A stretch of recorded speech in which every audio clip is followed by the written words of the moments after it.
Hey Spurs students, we are back to talk about ethos today and to take a closer look at it. And I want to start out by talking about Drake, the rapper and pop star. And I want to talk particularly about what was probably the biggest news story in the music media in the summer of 2018, which was his feud with Pusha T. It's a long feud, I can't go into all of it, but it really came to a peak when Pusha T released The Story of a D-Don. And in that song, which is a pretty vicious attack on Drake, he argues that Drake is uncomfortable with his race, and he has a truly kind of spectacular cover art to the single, which is an older photo of Drake in blackface, which is really quite shocking. But he argues that Drake is uncomfortable with his relationship to his race and to his blackness, that he's hypocritical in his relationships with his parents and with his audience, and in particular, he argues that he was hiding a secret child. And as he says specifically in the song, it's deeper than rap. He says, we talk in character. So he's particularly attacking the way that Drake has crafted a public character, the perceived person that pop star Aubrey Graham is. So in other words, he's attacking his ethos. And I want to come back to this at the very end of today's video lesson to think about it a little bit more. Let's review what ethos is really quickly, and then we'll look at some examples of it. So ethos refers to the apparent moral character of the writer. That is his or her trustworthiness, his or her credibility. And there are these kind of four different ethical appeals, 4 or 5, depending on how you want to number them. The first is basically demonstrations of knowledge or experience in the field. The second is the demonstration of good intentions and goodwill towards the audience, that you have the benefit of the audience in mind. The third or fourth, depending on how we're numbering, is the appearance of good character, that you seem like, that the writer seems like a good person.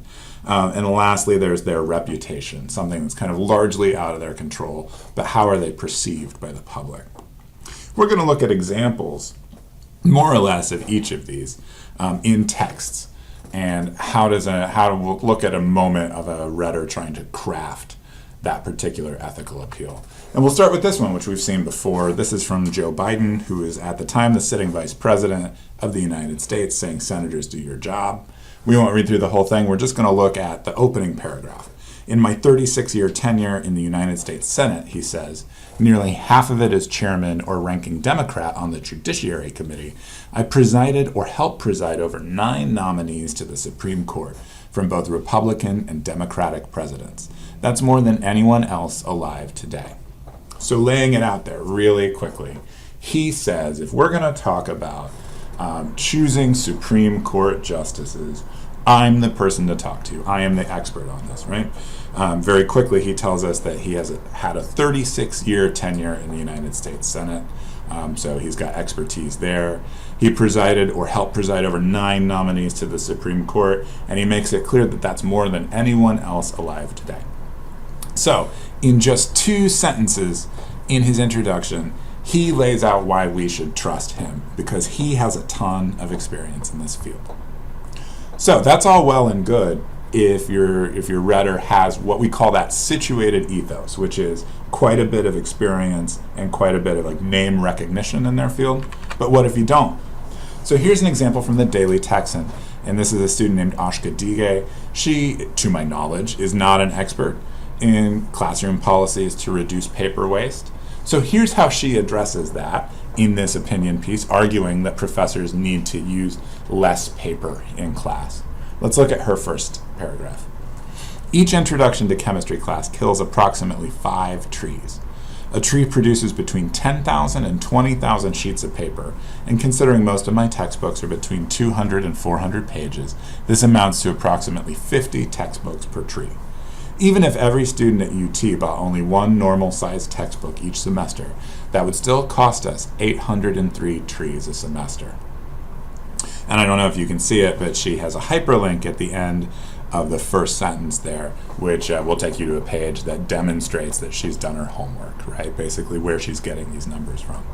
But again, in just 3 sentences, she kind of lays out, here's a bunch of facts and figures, here's a little logical induction that shows you that I've done the math, that I've done some research about this, and lets us know that we can trust her, we can rely on what she has to say, right? She's not an expert in this field, but by showing us this research, she's shown us that she has knowledge in the field. She's showing us that she's credible in the field. This one's a little more complicated, talking about demonstrations of goodwill towards the audience. Oftentimes, a rhetor can just say very clearly, this is why this is good for the audience. This is why this is good for the people who are listening. But this case is a little more complicated, and I think what the LA Times editorial board is doing is interesting here. This is about a 2018 vote that happened in San Francisco, which allowed non-citizens, including non-legal immigrants to the U.S., who had students in public schools under the age of 19. This allowed them to vote in the upcoming school board elections. And this was a very controversial ruling in California. And even though the LA Times editorial board normally skews to the left and tends to support Democratic initiatives, in this case, they're trying to frame why that's a bad thing. They're making the argument that non-citizens in America deserve a pathway to citizenship, but not the ability to vote. So let's read through what they say, to see how they kind of frame their audience and how they indicate that they have goodwill towards them. So they say the deeper question is, who gets a say in the running of public agencies and governments? The users of those services or the voting public? The answer should be the latter. Communities are built on the very idea the word implies, that we are not just an assortment of individual interests, but a larger entity with a communal interest in a well-functioning society. Parents' concerns about schools obviously count and should be taken seriously, but dating back to the early settlers, entire towns understood the importance of educating new generations and contributed collectively to provide that for all children.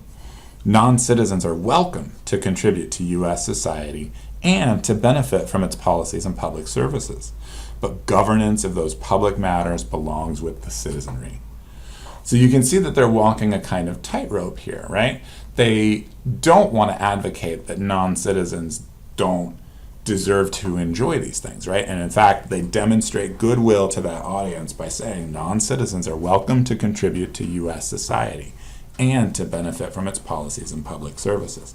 So they're making it very clear that they have the best intentions towards that audience. However, they're framing their audience as the community, right? And so they say very specifically, right, parents' concerns about schools obviously count, but dating back to the early settlers, entire towns understood the importance of educating new generations. That is, they're reframing their audience and saying the audience that we really need to demonstrate goodwill towards is the larger community. And I think they do a really good job here of like sort of balancing those and showing that they have goodwill towards both the larger community and towards the audience of non-citizens. Okay, one more. This is kind of a complicated example too. This is from a speech given by then Vice Presidential candidate Richard Nixon. This was given, I think, in 1950, and this was called the Checkers speech, and I'll explain why it was called the Checkers speech here in a minute. But Richard Nixon was running with Dwight D. Eisenhower as the vice presidential candidate, and he was accused of misusing campaign funds for his own personal gain. This was a serious allegation, and it was getting some traction, and it was starting to really damage their chances on the campaign ticket. So Nixon gave what is, by all accounts, a really brilliant radio speech called the Checkers speech. I'm going to just focus on like 1.5 paragraphs of it that we'll read through, and we'll talk about quickly what it's doing. But here he's trying to rebut the allegations that he would misuse campaign funds by demonstrating what a good person he is. So he says, I was born in 1913. Our family was one of modest circumstances, and most of my early life was spent in a store out in East Whittier, California. It was a grocery store, one of those family enterprises. The only reason we were able to make it go was because my mother and dad had 5 boys, and we all worked in the store. I worked my way through college and to a great extent through law school. And then in 1940, probably the best thing that ever happened to me happened. I married Pat, who's sitting over here. We had a rather difficult time after we were married, like so many of the young couples who may be listening to us. I practiced law. She continued to teach school. Then, in 1942, I went into the service. Let me say that my service record was not a particularly unusual one. I went to the South Pacific. I guess I'm entitled to a couple of battle stars. I got a couple of letters of commendation. But I was just there when the bombs were falling. And then I returned to the United States, and in 1946, I ran for the Congress. So here, none of what he's saying directly addresses any of these allegations that he's misusing campaign funds, right? But he spends so much time focusing on this because he's trying to demonstrate to you his good character. And so he starts with his very childhood, right? He starts by trying to build a connection with the audience to suggest that he's just an average person like they are, right? Our family was one of modest circumstances. I worked in a grocery store that my mother and dad owned, right? And I worked there with my brothers. I worked my way through college, and I worked my way through law school, right? He's trying to demonstrate that he is a hard-working person, a person of good character. He does the same thing, like sort of underplaying when he talks about his war record, right? He says, my service record was not a particularly unusual. I went to the South Pacific. This is during World War II, so some of the fiercest fighting was in the South Pacific. He says, I guess I'm entitled to a couple of battle stars. I got a couple letters of commendation. But I was just there when the bombs were falling. So he's simultaneously indicating, right, that he was a good serviceman, right? But also that he is an average person, an everyday kind of person. So he's building this really straightforward character of somebody who's hardworking, somebody who's willing to sacrifice for his country, but also somebody who's much like the people in the audience. He's nobody special. He's not one of these rich guys. He's just like you and me, is sort of his argument, right? This is really interesting. This speech is called the Checkers speech because at the end of the speech, he kind of enumerates all of the campaign donations that he got and where they went, and how they were used by the campaign. And he says, we did get one donation that we used privately for our family. It was a dog named Checkers, and I gave him to my daughters, and they love him, and no matter what anybody says, we're not going to give the dog back. And as you might know, talking about puppies won the public's heart, and everybody forgave Richard Nixon more or less, and he and Dwight D. Eisenhower were elected. But I chose this speech in part because the historical record confirms that in fact Richard Nixon, in his private persona, his private character, was not a good person. He was not a person of good character. Rather famously, he instigated the break-ins at Watergate to sabotage his competition in the 1972 election. He was ordering staff members at the White House to do clearly illegal things. And if you read or listen to the White House tapes, you can hear a private character who's very, very far from the person that Nixon is trying to present here. So in conclusion, when we think about ethos, ethos gets overlooked sometimes when you're doing a rhetorical analysis. It's not as showy as appeals to pathos, and it's not as sort of maybe intellectually satisfying to work out as appeals to logic. But if we don't trust a rhetor, we don't care how good their arguments are, and we're unlikely to be swayed by the emotions that they're trying to give us because we just don't trust in them. Ethos is a lot more than just citations for facts, which I think is how students often think of it. It's a lot more than just saying, like, I know this because I read X, Y, and Z, though that's a part of it. You need to carefully consider how a rhetor makes themselves seem trustworthy to the audience, though, by using those kinds of 4 or 5 different claims. And lastly, this is a real question. If there's a disjunction between the rhetor's public persona and the rhetor's private character, how likely is the audience to recognize this, and how likely is it to affect the audience's trust? We've seen kind of 2 examples. In the case of Richard Nixon, when the public began to understand or began to sort of get a glimpse of what the private Richard Nixon was like, it was catastrophic for him. He eventually left the presidency in disgrace, under threat of being impeached. He was worried about his legal chances.